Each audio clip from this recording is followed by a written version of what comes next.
Jusqu'où l'amour protège avant de posséder? Tu as déjà senti ta frontière se dissoudre pour faire plaisir à quelqu'un? Si oui, tu sais que ça fait mal et que ça ne se voit pas toujours. Sinon, cette histoire peut éviter un mur invisible. On commence au milieu du bruit et des lumières. Le live est en route et les cœurs défilent. Elle s'appelle Elise et elle vend la paix comme on vend des bougies.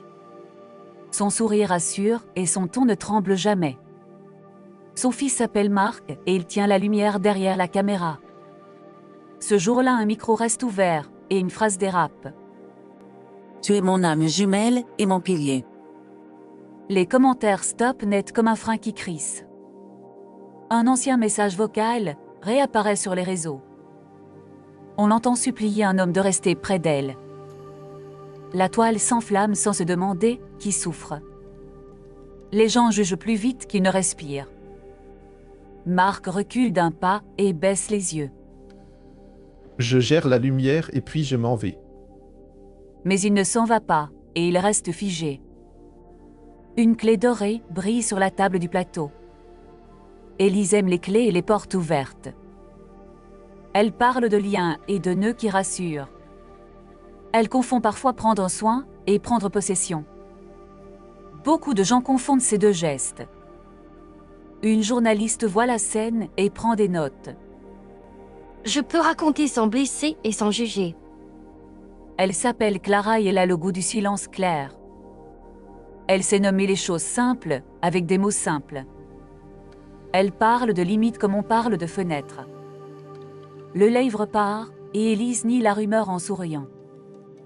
Les gens confondent la tendresse et la saleté. Le calme dure 1 heure puis un clip refait surface. On entend dire qu'aucun homme ne la comprend comme son fils. Les cœurs repartent, mais cette fois pour se moquer. Marc a le souffle court, comme dans une pièce sans fenêtre. Clara lui écrit une phrase très simple. Tu peux éteindre ton téléphone si tu veux. Il éteint l'écran et le silence fait peur. La peur ressemble à une pièce vide qui n'a pas de chaise.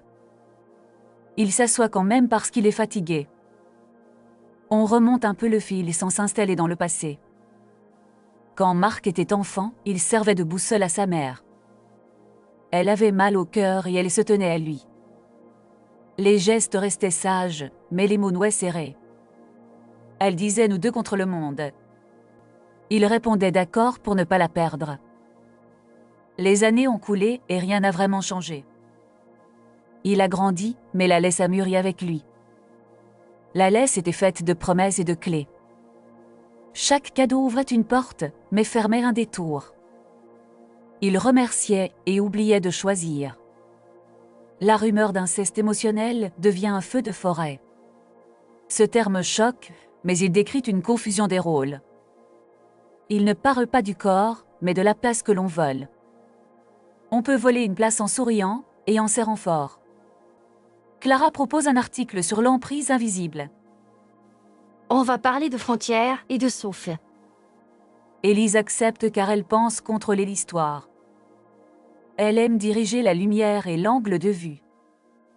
L'interview s'enregistre dans un studio très simple. Élise déroule sa vie comme une recette sans erreur. Elle parle pour deux sans s'en rendre compte. Elle présente les peurs de Marc comme une anecdote. Il a toujours été sensible, mais c'est mignon. La salle rit et Marc se tasse dans sa chaise. J'aimerais dire mais je n'y arrive pas. Clara lui glisse une règle qui tient dans 3 mots. 3 phrases dont j'ai pas de nous. C'est un petit défi et c'est une grande porte. Marc rentre chez lui et essaye de parler seul. Je veux dormir ailleurs pour respirer. La phrase est courte, mais elle ouvre une fenêtre. Élise répond par un cadeau énorme et brillant. J'ai pris un studio pour ta liberté. Elle a déjà changé la serrure et choisi la déco. L'intention se présente comme de l'amour. Le geste sent le contrôle poli. Marc dit merci par réflexe et s'essouffle après. Je ne sais plus quoi rendre ni quoi garder. Les mini-drames se succèdent comme des vagues rapides. Une photo de clé gravée éternité tourne partout. Un psy commente et parle d'emprise affective. Les fans défendent et attaquent dans le même souffle. La marque de thé coupe la collaboration sans commentaire. Le monde applaudit quand il construit et rit quand il détruit. Le cycle fatigue tout le monde et ne fait grandir personne. Clara propose un rendez-vous sans caméra. Tu peux dire ce que tu veux et on n'en fera rien. Ce rien là veut dire aucun bel et aucune preuve. Dans ce calme, Marc nomme pour la première fois. J'ai servi de partenaire de secours pendant des années. Ce mot percute sans hurler et tombe droit. Il ne vise personne mais il éclaire la scène. Il parle d'un rôle qui n'était pas pour lui.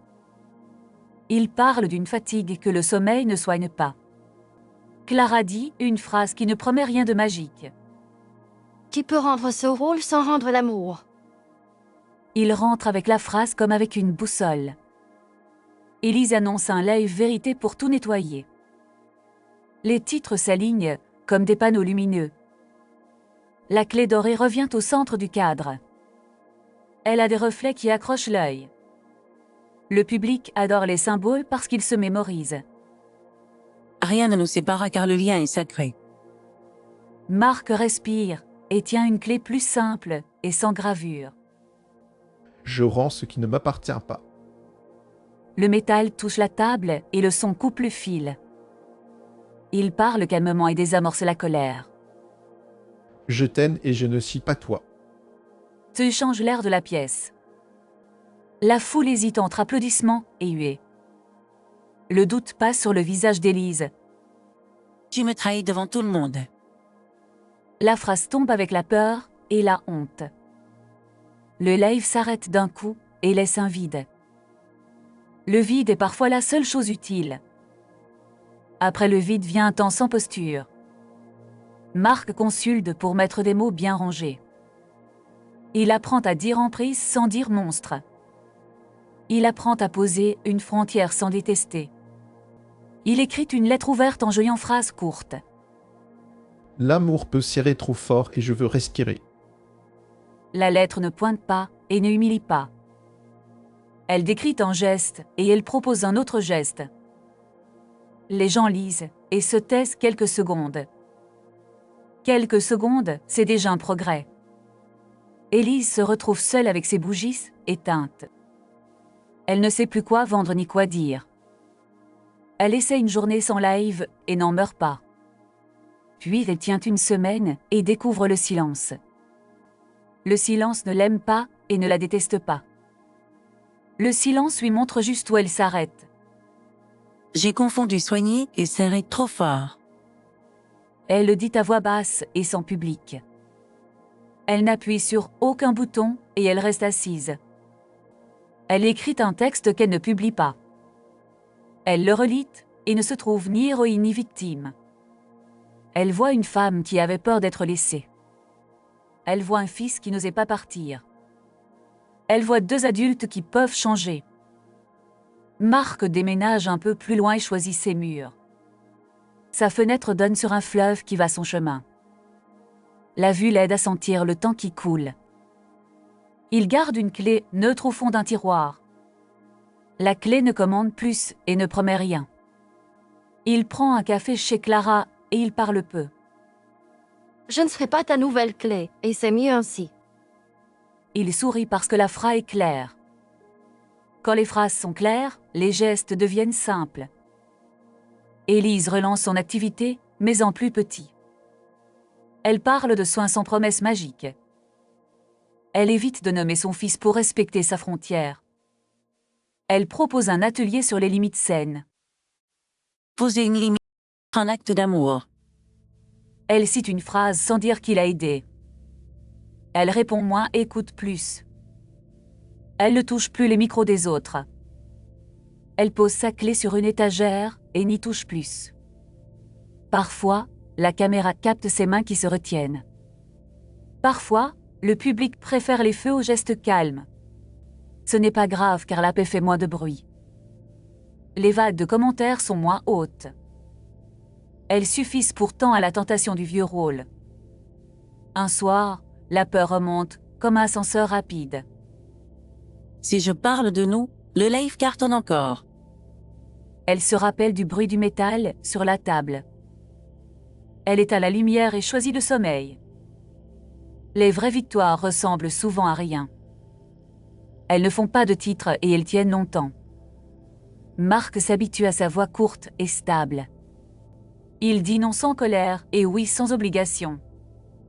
Il travaille moins dans l'ombre d'une seule personne. Il accepte de rater un peu pour apprendre beaucoup. Il découvre que la honte retient mais que la clarté libère. Il comprend que la loyauté peut respirer sans chaîne. J'ai le droit de t'aimer et de ne pas te remplacer. La phrase tient debout comme une chaise simple. Le monde se tait une seconde et regarde ailleurs. Une seconde, c'est suffisant pour passer un pont. Clara publie son article 3 mois plus tard. On peut aimer fort et laisser l'autre exister. L'article ne cite aucune marque et aucun drame neuf. Il montre des gestes et des phrases de tous les jours. Il propose 3 repères faciles à retenir. Je sens, je pense, je décide. Beaucoup de lecteurs relisent cette ligne et se reconnaissent. Certains écrivent un message simple à un proche. Ils disent « je t'aime » et « je ne suis pas toi ». Ils apprennent que ce change beaucoup de choses. La morale tient dans une image que tu connais. Tu peux rendre une clé sans casser la porte. Tu peux poser une frontière sans couper le lien. L'amour qui l'étouffe n'ouvre rien et finit par casser. L'amour qui respecte laisse l'air passer et dure mieux. Cette histoire ne cherche pas un coupable unique. Elle montre une confusion et une sortie possible. Elle propose un geste que tu peux essayer aujourd'hui. Tu écris une frange et tu la gardes au chaud. Tu la dis sans colère et sans excuse. Tu regardes si la pièce gagne une fenêtre. Tu vois si ton souffle devient un peu plus long. Tu mérites de respirer sans demander la permission. Et l'autre aussi mérite de ne pas te remplacer. On boucle la boucle et on revient au début. Jusqu'où l'amour protège sans posséder? Jusqu'à la frontière que l'on trace ensemble. Merci d'être resté jusqu'au bout de ce récit. Si tu as aimé cette histoire, mets un like et abonne-toi. Dis-moi ce que tu en penses dans les commentaires. Tu peux soutenir la chaîne avec le cœur en bas à droite ou via le lien en description. Tu trouveras aussi en description d'autres séries très différentes. Elles ont un autre ton et un autre monde, et tu peux les explorer librement. Merci pour ta attention et pour ta confiance. On se retrouve très vite pour un prochain épisode. À bientôt et prends soin de tes frontières.